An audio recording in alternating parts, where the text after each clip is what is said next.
Jayo Radha Madhava Kunjali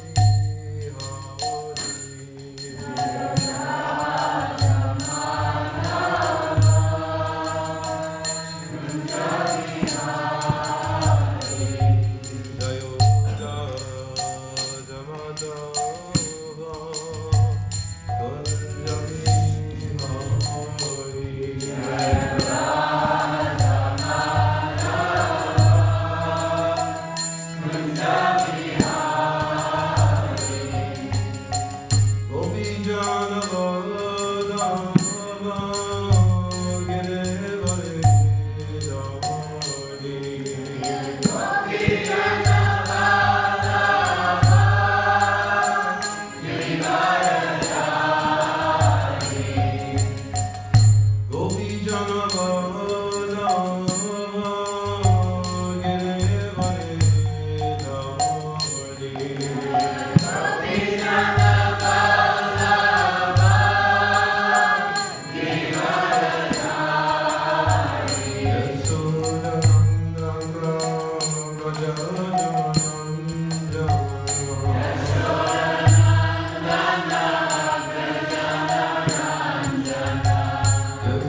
Sadvarga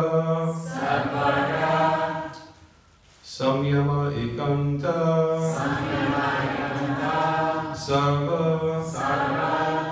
Niyama Chodana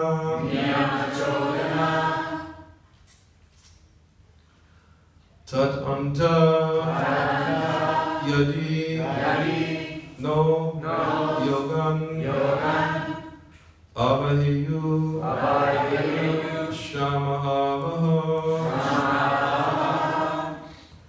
Shadbharga Samyamakanta Sarva Niyama Chodana Taranta Yadino Yogan Avahiyu Shamavaha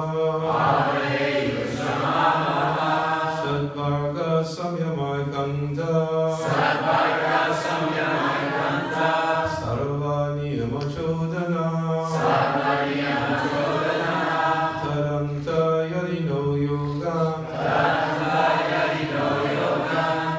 Avahiyu Shamavaha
Shadbharga Samyamakanta Sarva Niyama Chodana Taranta Yadino Yogan Avahiyu Shamavaha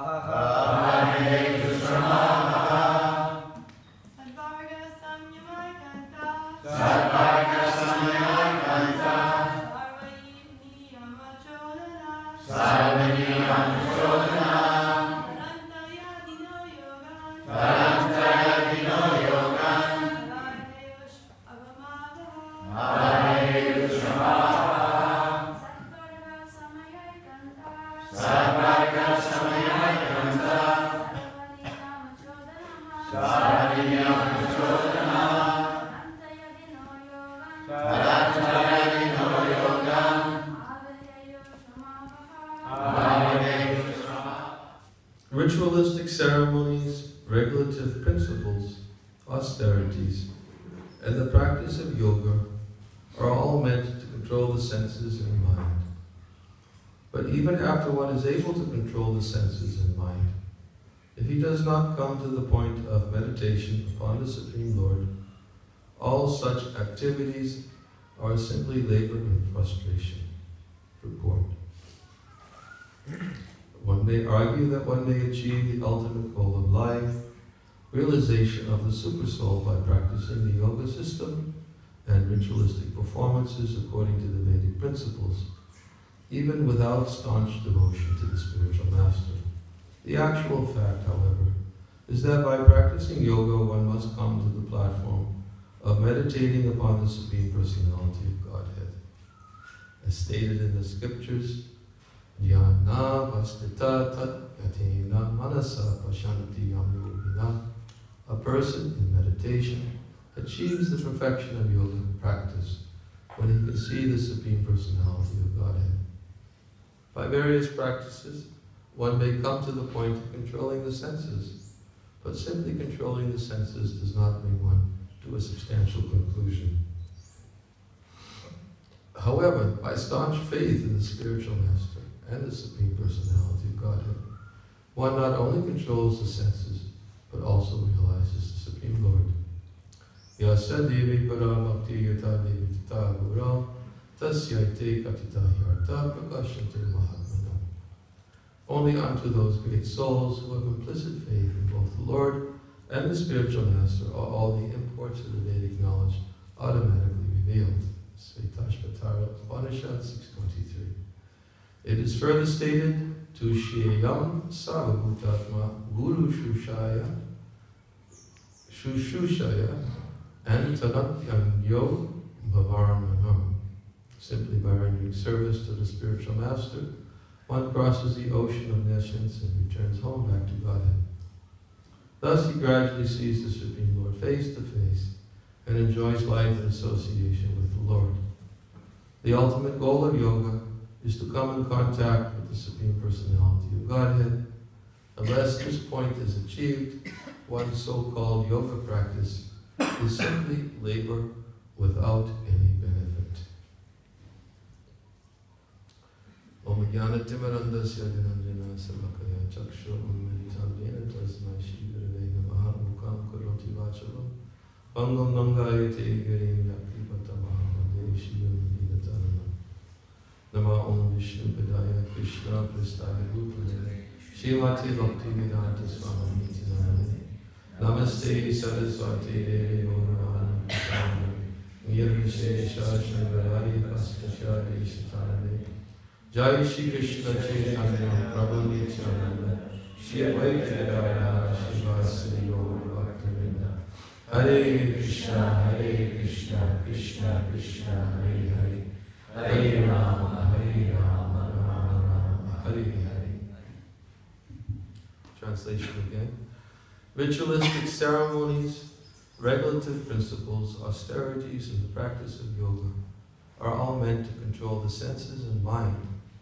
But even after one is able to control the senses and mind, if he does not come to the point of meditation upon the Supreme Lord, all such activities are simply labor and frustration.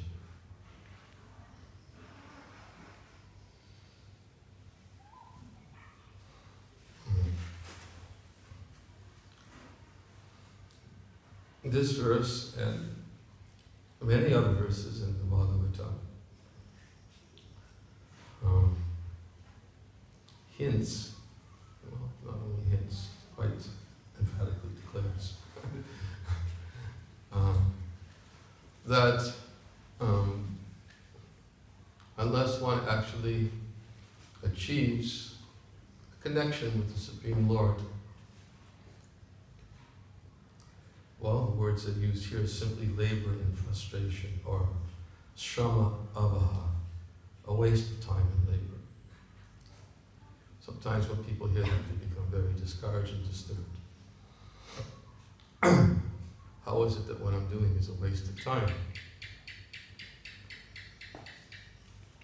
Devahuti, in the third canto of the Bhagavatam, Nehayat Kamadamaya Naviragaya Kamate Atirtha Padasivaya Jivanapi Tohisa. She says, anyone whose work does not elevate one to religious life, anyone whose religious, ritualistic performances do not lead to renunciation, and anyone who's situated in renunciation that doesn't lead to devotional service to the Supreme Personality of Godhead is like a dead body, although breathing. Again, another one of those Bhagavatam verses which gives emphasis that you may achieve so many different, or engage in so many various activities which appear to be religious, which appear to be beneficial and not a waste of time. But Devahuti states that not only is it a waste of time, but if you don't make it to devotional service by engaging in these. Excuse me? You've been asking with the mic first, because also the things that radio signal. Oh, okay. Do whatever you need to do.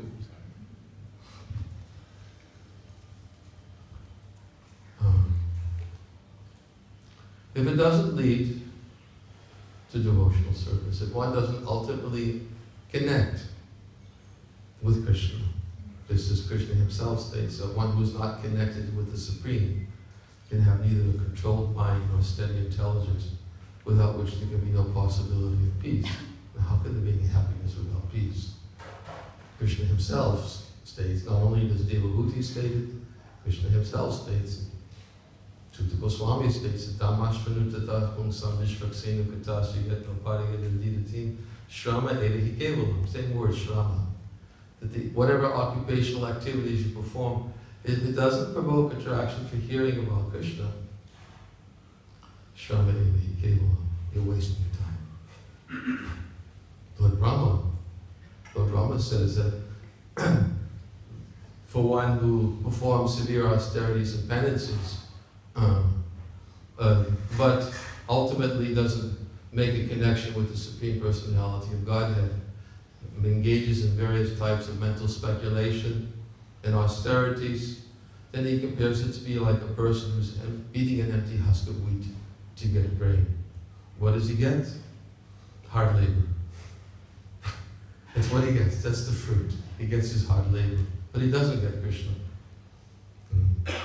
And so these verses and so many other verses we can find in the Srimad Bhagavatam, which emphasizes the point that life's ultimate goal is to establish a connection with the Supreme Lord, either by meditation upon Him, or as Krishna says, and also in the Bhagavad Gita, to fix your mind upon me, offer your obeisances unto me, and surely you will come to me. And in the verse where he states, Sarvadhamma Prityaja Mamekam Sharanam Raja, where he tells Arjuna to abandon all varieties of religion and surrender to me, I will deliver you from all sinful reactions and not fear. Vishwanath Chakravarti Thakur explains that all the components of that surrender are existing in the verse, Manmana Bhava Madbhakto Madhyajikam Namaskara. That real surrender means to always think of me, worship me, offer your homages unto me, and in this way surely you'll come to me. So, whatever means one adopts to make it or establish a connection with the Supreme Lord, then that gives it value. Real value is to be connected with the Lord, either by meditation or service. Krishna says, Tasmat Sadeshu Kalishu Mama Nusmana Yuja Maya Patamano Vidya Mame Vaishya Shishangshira. Says, he says, engage in your occupation, engage in your duties, prescribed duties of fighting, and at the same time think of me, with your activities dedicated to me, with your mind intelligence fixed upon me, you will come to me without any doubt. So the essence of all the conclusive truths of the Vedic literatures of Bhagavad Gita, Srimad Bhagavatam, is ultimately culminates in fixing one's mind on the Supreme Lord, which is the best means to establish one's connection with the Lord. And when one establishes that connection through fixing one's mind, of course, Krishna says in the 12th chapter of the Bhagavad Gita, the best situation to be in is to have your mind always fixed on me constantly, completely. When he says in the next verse, Atachatang Sadmadhatam Anashatosi Mahistiram, Abhyasi Yugena Tatomam Chaptan Dinajana. He says, if you can't fix your mind on me all the time, and many of us can kind of relate to that kind of concession. Krishna gives a concession, okay? Best thing, fix your mind on me constantly. That's it. All protection is there. Not only does a devotee feel all protection when his mind is fixed on Krishna, when he's remembering Krishna, but he doesn't even take into consideration his own happiness or distress. It becomes all irrelevant because he doesn't think of himself anymore. And because such a person who always fixes his mind, Savaimana Krishna Padara Vindo, is established by Ambarish Maharaj, his mind is always fixed, and Krishna reciprocates accordingly by not only protecting that devotee, but giving that devotee everything he needs by which he can come to him. Therefore, the devotee lives in a state of complete fearlessness and complete self-satisfaction, because he's found that ultimate goal, that ultimate end. Everybody is looking for the ultimate conclusion of all of one's activities, the ultimate shelter. And without that want of an ultimate shelter, the mind can never be peaceful. Krishna Bhakti Nishkama Atayeva Shanta Bhukti Mukti Sivikami Sakaliya Shanta. The Krishna Bhakti, the devotee, is Nishkama. Krishna Bhakti Nishkama means he doesn't have any separate independent desires. Krishna Bhakti Nishkama Atayeva Shanta. Therefore, he can be peaceful. Those who want bhukti, who want to enjoy some sensual, fulfillment gain, bhukti, those who want even to enjoy liberation. Imagine. To enjoy liberation, but actually the desire for liberation is selfish. Bhukti, mukti, siddhi. The Chaitanya Charitamrita states, bhukti, the desire for enjoyment, for body sense enjoyment. Mukti, the desire for liberation. Siddhi, the desire for mystic yoga perfections. Bhukti, mukti, siddhi. Kami. Kami means that there's still some lusty desire. I want to enjoy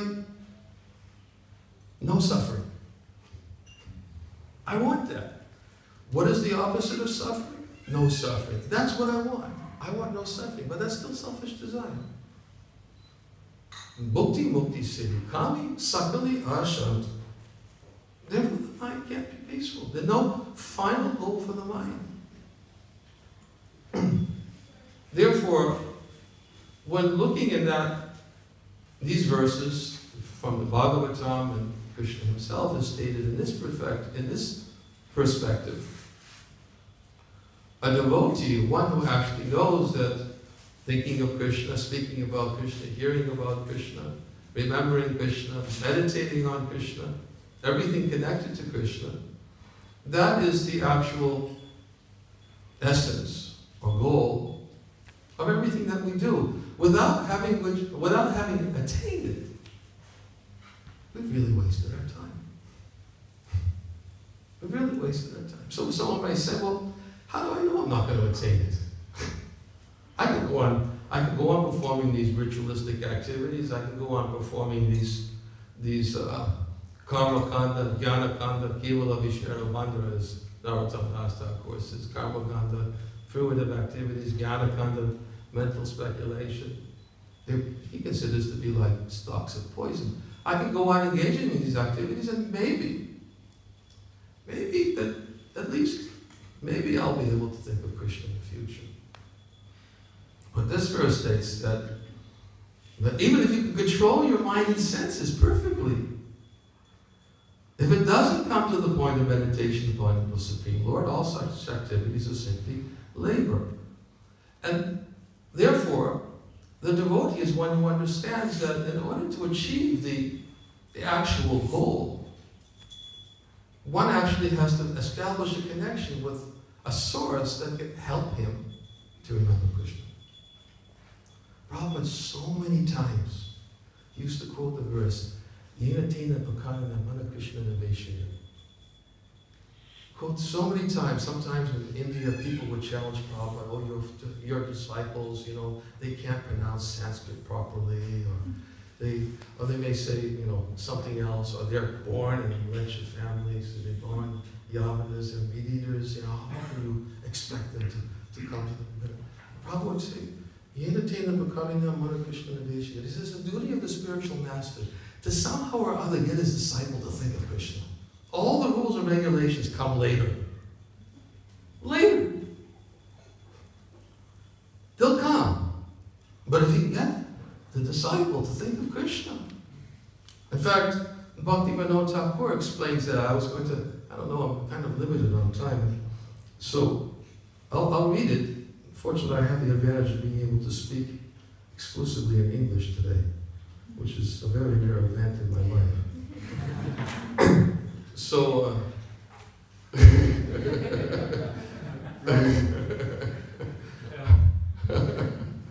So I want to read something because he specifically speaks about this point in relationship to this verse. I would have never been able to do it if it had to be translated.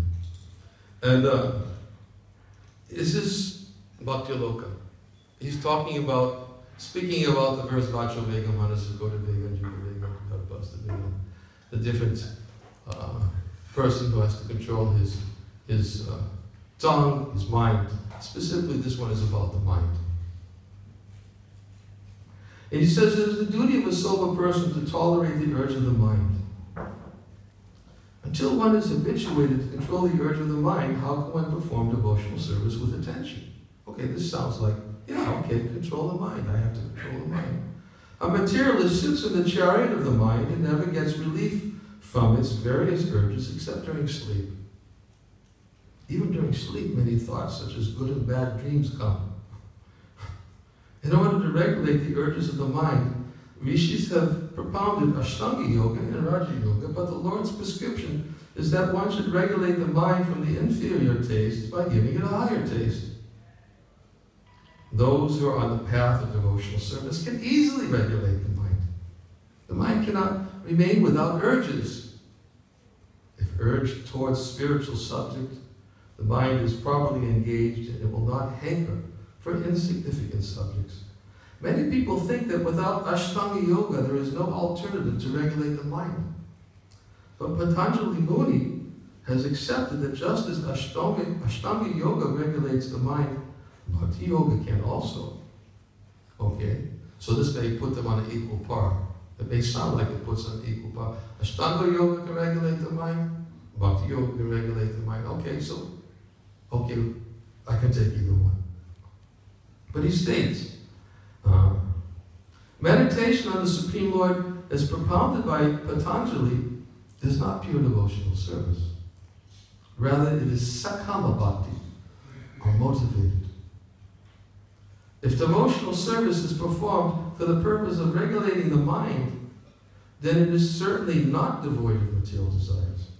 So in other words, sometimes we may think, yeah, mind, I've got to control it. Various activities to regulate the mind, to control the mind and the senses. But actually, he says here that to perform some system of yoga simply for the purpose of controlling the mind and regulating the mind, then the result is that, I mean, not the result, but that activity itself is sakama bhakti. It means it's done with a selfish desire. I want peace. I want to be peaceful. That's his goal, to be peaceful. But actually, Bhakti Yoga is a platform which is beyond that platform. Bhakti Yoga is a platform beyond just liberation from distress. Sometimes we oftentimes can emphasize this point, that there is a stage of life which is beyond relief.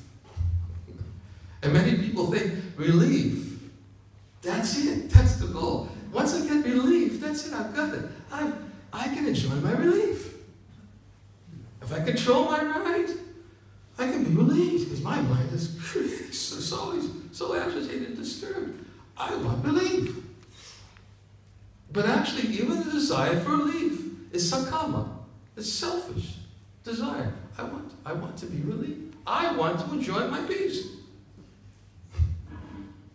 And therefore, bhukti, mukti, siddhi, kami, sakaliya, shanta. There's no ultimate resting place for the mind. You can't enjoy that peace. Aruya kuchena param padam tata padam tito yasman what is that? Help me. I forgot the verse. Yenye rava dakshiva mukti maninas tvayasta bhavara vashuddha bhavaya. Aruya kuchena param padam tata padam tito nadvita yusmanam gaya. Lord Brahma states. He says a person may engage in severe austerities and penances to achieve the highest position, but his intelligence is impure. Right? His intelligence, he achieves vimukta maninas, which is he thinks himself liberated. Vimukta maninas means the liberation of the mind. He thinks I'm liberated. But what happens? He falls down from that position of imagined superiority, because he's failed to take shelter at Krishna's lotus feet. He's failed. All that work, all those austerities, all those penances, all those efforts to control the mind. So much. Maybe how many years? Maybe hundreds of years. Of course, in Kali Yuga, we don't have that much time. We may have 10 years, 20 years, 30 years.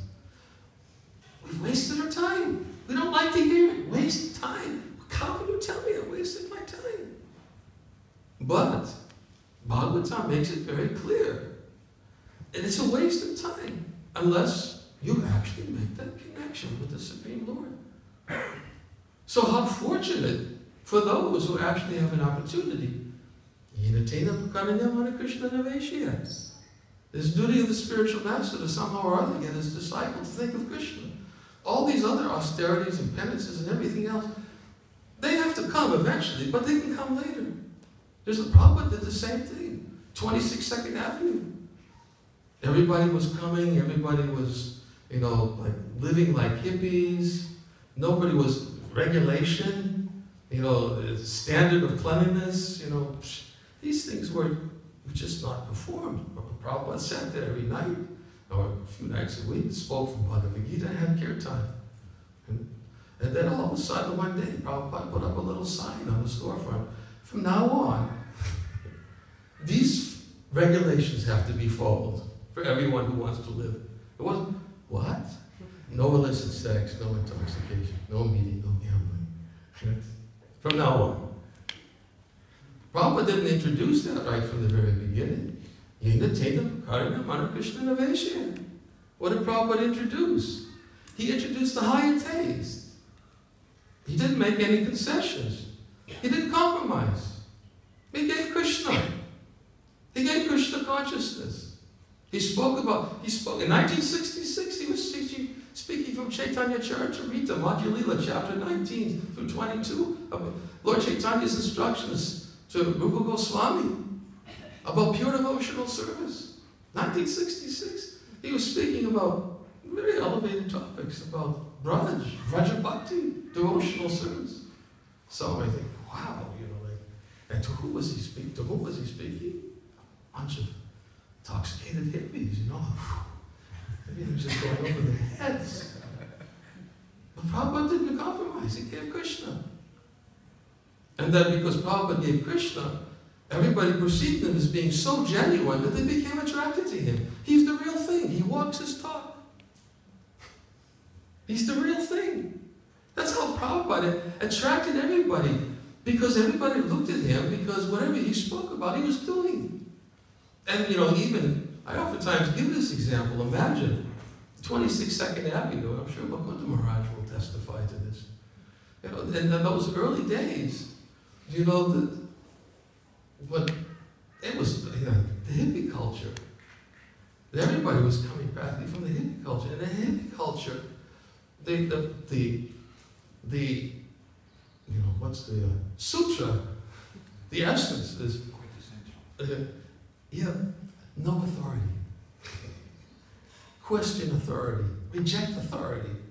Unfortunately, I was brought up in that quote-unquote hippie culture from the 60s, Anybody who's, took a position of authority, forget it.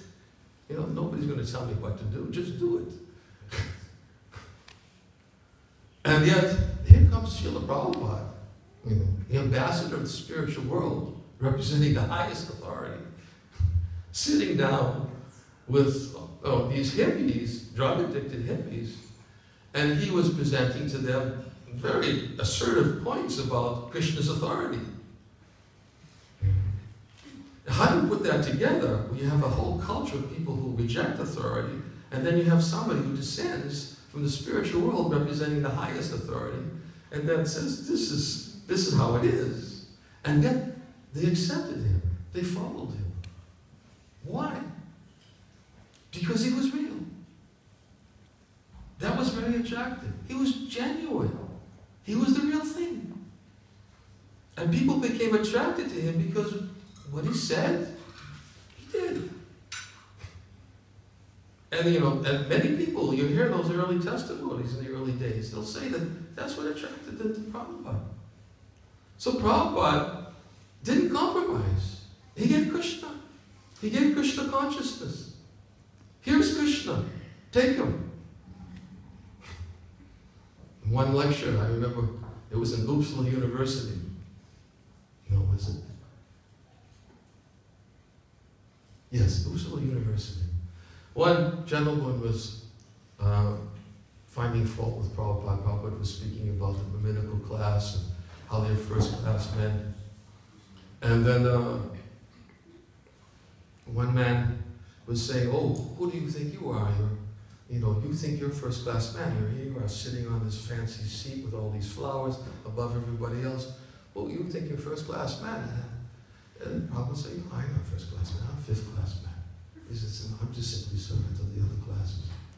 And then the person was arguing, then, "Have you come to hear from me? That you've come to hear me?" He says, "Yes." He says, "Yes, I've come to hear you, but..." Then Prabhupada says, "I say Krishna's God. Take it." Take it. That was Prabhupada. Just take it. Krishna's God. No compromise. So that was Prabhupada's method of distribution of Krishna consciousness. Prabhupada, Yenatena Pukarina Mara Krishna Naveshaya, that somehow or other, to get others to think about Krishna, to get the mind fixed on Krishna. Otherwise, there's no final goal, there's no final resting place for the mind. The mind will always be agitated and disturbed. And even if you try through prolonged endeavor to control the mind and the senses, you're wasting your time. Excuse me. I don't know what that is. Somebody's trying to get in touch with me. You're wasting your time. Unless somehow or other you make some connection with Krishna. So the purpose of controlling the mind is ultimately, in fact, there's one verse I oftentimes quote from the 11th canto of the Bhagavatam. I know the sign was taken down, but still should obey the instructions of the local leadership. And I just got to give this one verse. It's a verse in the 11th canto of the Bhagavatam, which is very descriptive and really helps us to understand the importance of fixing the mind on Krishna. And it's in the 11th canto, 2nd chapter, it describes the duality. Although the dualities of the material world do not ultimately exist, the conditioned soul considers them to be real due to his conditioned intelligence. This imaginary experience of a world that's separate from Krishna can be compared to the acts of dreaming and desiring. When a conditioned soul dreams at night of something very wonderful or something very horrible, or when he daydreams of something he would like to have or something like he would like to avoid, he creates a reality that has no existence beyond his imagination. That's the first part of the verse. There's more to the verse, but officially, let's take the first part of the verse because it's really hits home. It hits home. Anybody ever had a dream before? Anyone know I had a dream before? So it hits home. It talks about dreams. Sometimes people think the dreams are really significant too. So this verse describes that the dualities of the material world do not ultimately exist, that the conditioned soul considers them to be real due to the influence of his conditioned intelligence. This imaginary experience of a world which is separate from Krishna is compared to the acts of dreaming and desiring.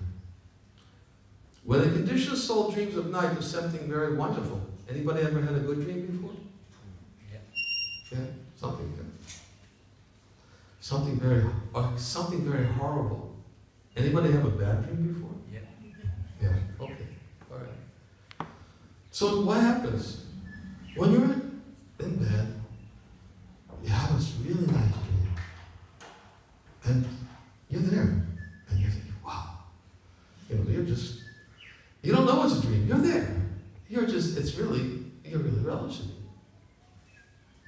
And then all of a sudden, you wake up. What happens when you wake up? You're sad. Why are you sad? Because it was only a dream.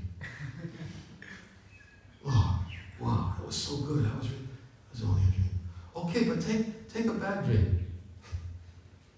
You have this terrible dream. Like I always give the example, I fly so much. Sometimes if I fall asleep in the plane, it's the plane, it's all of a sudden it's descending like really, really fast. And I wake up.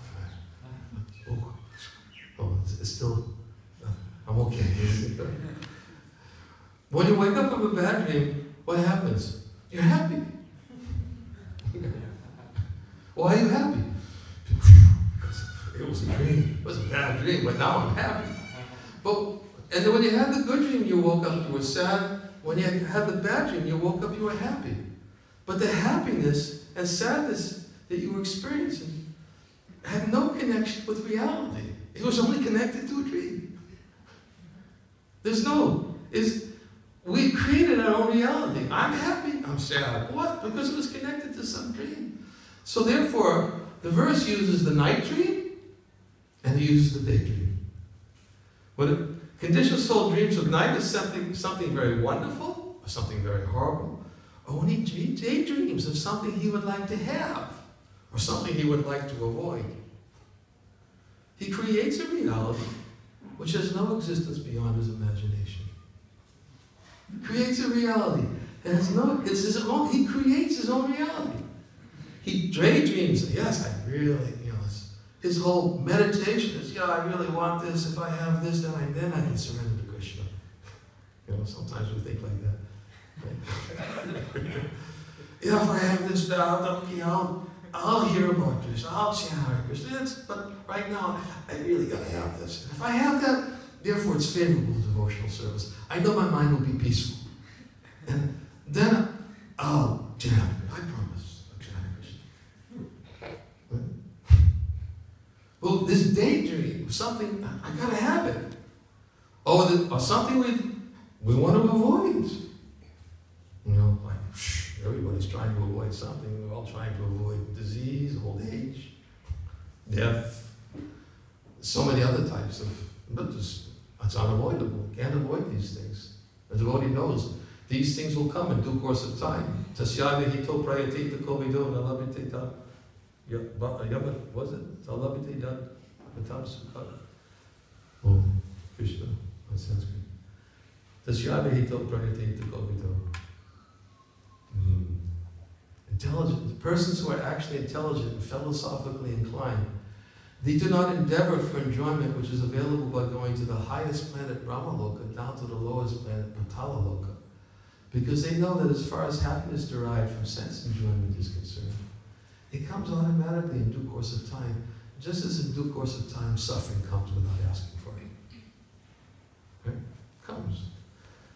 And verse very clearly explains, nobody wakes up in the morning and thinks, I'm going to make plans for suffering today. Who wakes up? Nobody plans for it. It comes. It comes in due course of time. You don't have to make plans for it, you don't have to prepare for it. You don't have to put out notes in the book. Today I'll suffer doing this, I'll suffer doing that. So all these nice arrangements. And it's going to be a good day. I don't want to suffer today. Comes. So just as suffering comes automatically in due course of time, so does happiness and pride from sense enjoyment. Therefore, an intelligent person doesn't endeavor for these things, because he knows it comes in due course of time. So the same way, an intelligent person, he knows that if he daydreams of something he would like to have or something he would like to avoid, he's actually creating a reality which has no existence beyond his imagination. The only difference is the night dream lasts about 6 to 8 hours and the daydream lasts about 18 hours. That's it. But they're both dreams. And the happiness and distress connected to both have no connection with reality because they're not connected to Krishna. Therefore, the verse says the tendency of the mind, goes on to explain, the tendency of the mind is to accept and reject things on the basis of sense enjoyment. Therefore, an intelligent person must control the mind, restricting it from the tendency of seeing things separate from Krishna. That's how the intelligent person controls the mind. He restricts it from the tendency of seeing things separate from Krishna. When the mind is thus controlled, then what happens? One comes to the platform of fearlessness. My dear mind, fix your mind on divine lotus feet of the son of Nanda Maharaj, because by meditation upon him, one becomes fearless. In Krishna consciousness, mind control, sense control, everything that can lead to a peaceful state is automatically achieved, but not only is it achieved, but as Krishna also states, at the end you get me too.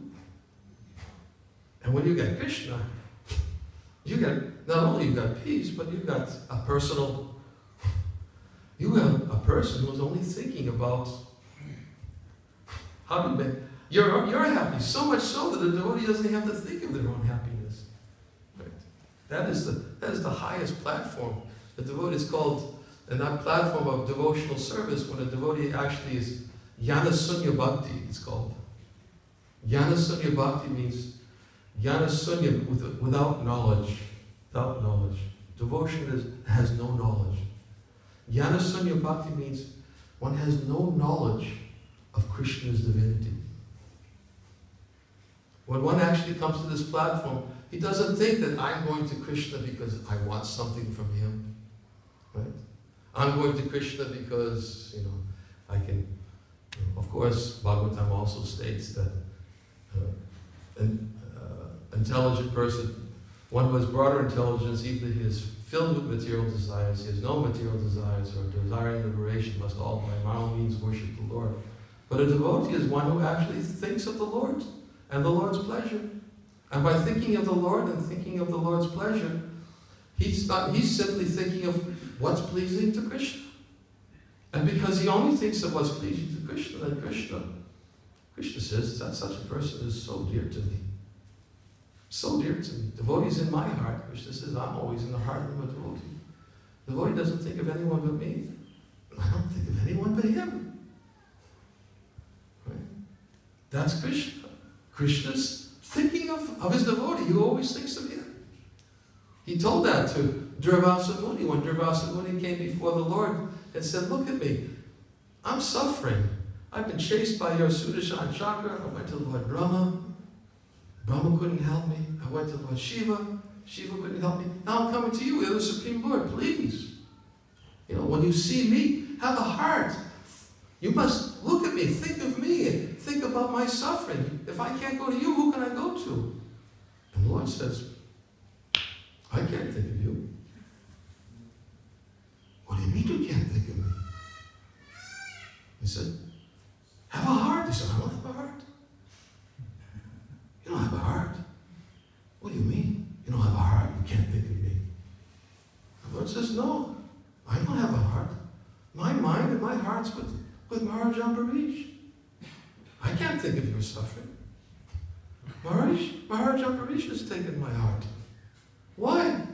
Because Maharaj Ambarish, he's always thinking of me. He takes me into the core of his heart. He's always thinking about how to serve me nicely. He's always thinking how to give me pleasure. He's always meditating on me. And when I come to him and I say to him, hey, can I give you something in return? Maharaj Ambarish always says, no, I don't want anything. Well, let me give you something. Well, no, I don't want anything. But look, you're doing all this, you're meditating, thinking of me. Certainly, I can give you wealth, I can give you fortune, I can give you, just let me serve you. So he tells Durvasa Muni, my devotee doesn't want anything from me, even though I ask him again and again. All he wants is to serve me. I have to give him something.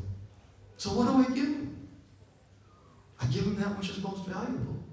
I give him my heart. He has my heart. You're asking me to have a heart, and I'm telling you I don't have one. You have to go to him. That's the nature of the relationship with the Lord. Who wouldn't want to have that kind of relationship? Who wouldn't want to meditate and think about and depend on such a wonderful Lord who's so kind and so merciful that he's ready to give himself completely to his devotee? Therefore, Yenatena Kukanana Mana Krishna Naveshaya. It is a duty to somehow or other to think of Krishna. That's all. Everything else, they'll come automatically in due course of time. And therefore, Bhakti Vinod Thakur is explaining here that that the devotee, he's beyond the platform of Sakama Bhakti. He's not selfish in that he simply tries to regulate the mind and the senses for his own peace. But the devotee simply endeavors to think of Krishna. That is all. And Krishna accepts that endeavor as service. When the devotee endeavors to hear about service to him, Krishna accepts that endeavor to hear about him as service. He's so kind. Even though we may be so far from service, even the endeavor to hear about him, to speak about him, to remember him, that he accepts as service. And therefore he makes it easy. Tesham Satitami Uttanam Bhajatam Kriti Purvakam Dadami Buddhi Yogam Tam Inamam Puyantite. Just that endeavor, Krishna says, I will give you the understanding by which we can come to me. Therefore, with that understanding, ritualistic ceremonies, regulative principles, austerities, and practice of yoga, they're all meant to control the senses and mind, but even after one is able to control the senses and mind, if he does not come to the point of meditation upon the Supreme Lord, all such activities are simply labor in frustration. Thank you. I think I've come over time. I don't know. I can take a couple questions? Oh. I have a question. For the Lord's personal associates, if they become, let's say they're thinking about other things, technically fallen down or whatever, by the term dispersed. I'm sorry, why didn't you hear the first part? With personal associates of Yeah, what? let's say the personal associates of the Lord. If they are in the condition dispersed is describing. This, I'm not going to, I see where this is going, and I'm not going to go there, okay? Figure it out. It's not enough time. Okay. You made a statement at the summer festival about even if one thinks of pure devotional service, the value of that. Can you repeat? What was that now? Even if one thinks about pure devotional service, Krishna becomes purchased by that. Yeah. Well, there's a verse in the 11th canto of the Bhagavatam which really nicely describes this point. I can't remember the Sanskrit, but I do remember the English. He's a sage Kavi, I think he says, that pure devotional service is so transcendently potent that even by hearing about such service, simply by glorifying it in response, simply by meditating on it, simply by faithfully and respectfully accepting it, and simply by praising the service rendered by others, even a person who hates the demigods and all living entities in the universe becomes immediately purified. So, that is the value of hearing about pure devotional service. Hearing about it, even if we think, who am I to hear about pure devotional service? But to hear about it, and simply to have faith to go on hearing about it. In fact, in the 11th canto of the Bhagavatam, Krishna's instructions to Uddhava, he says, having awakened faith in the narrations of my glories, being disgusted with sense gratification, knowing that all sense gratification leads to suffering, but still not being able to give it up, my devotee should continue to worship me with faith and be happy. Because my devotee knows that even though sense gratification leads to suffering, he will sincerely repent. So Krishna is telling Uddhava, he says, a person who's awakened faith and hearing about pure devotional service, he goes on hearing, and he remains happy, because hearing about pure devotional service is the only way to eradicate the obstacles on the path of devotional service. And if we try to adjust our lives by some external adjustment, there's no relief. There's no shelter. There's no permanent shelter. Narada Muni says it's like a person who wakes up from a bad dream with a hallucination. Compares it to the fruit of activities. Like a person who has a bad dream and he wakes up and hallucinates. Just like a person, you have a bad dream, somebody's killing you. You wake up, feel relief, but then it's completely dark and you look at the curtain and it's moving behind you and you think, wow, somebody's coming to kill me. So, he says the only way you have to wake up to Krishna consciousness. So, pure devotional service is so transcendentally potent. And by hearing about it, by glorifying it in response, by meditating on it, or simply by respectfully and faithfully accepting it. It exists. I'm not there, but it exists. Therefore, because it exists, it gives me hope. And if I can hear about it, Krishna becomes pleased. Oh, he wants to hear about pure devotional service. He's not interested in hearing about karma, jnana. He's not interested in hearing about these things. He wants to hear about pure devotional service. Krishna merely recognizes it. Oh, he's not wasting all his time hearing about all of these things. He wants to hear about it. He accepts that as service. Simply by meditating on it, by praising the service rendered by others. Oh, I'm not pure, but look what he did. Bhagavatam's filled with praising the service rendered by others. We can appreciate those who render pure service, unmotivated service. And just by appreciating it, we benefit. So that's the benefit.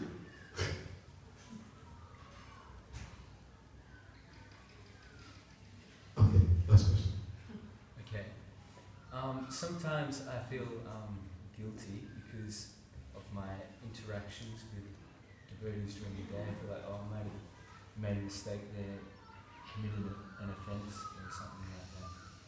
So I was just, sometimes just worried a bit about that. So I was just wondering about Vaishnava etiquette, because just to hear a few things about Vaishnava etiquette, so I know how to deal with devotees in a proper way and respectful way. Few things about Vaishnava etiquette. Well, I mean, you can go on forever, but just... I can give you one verse that Srila Bhaktisiddhanta Saraswati Thakur said is the Siddha Pranali for Gaudiya Vaishnavas. You know what Siddha Pranali is? I think Siddha means like... Perfection. And Pranali is a means to achieve. Siddha Pranali for Gaudiya Vaishnavas. Janadapi Sanichinata Vanapi Sahishna Mani Manvena Kirtani Sanadana. Everything's there. It's Siddha Pranali. Just wear it. Lord Chaitanya says, just string it on the thread of the holy name and wear it around your neck for constant remembrance. Okay, that verse. Yeah. Meditate on that verse. Yes.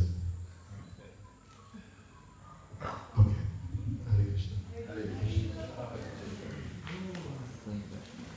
Holiness Niranjana Swami Maharaj ki Jai. Maharaj is going to leave today, so everybody would like to wish Maharaj an ongoing success in his preaching. Thank him for coming for the first time to New Govardhan. We do wish he comes again. So a big Haribol for Maharaj. Haribol! Nitai Gaur Premanandi.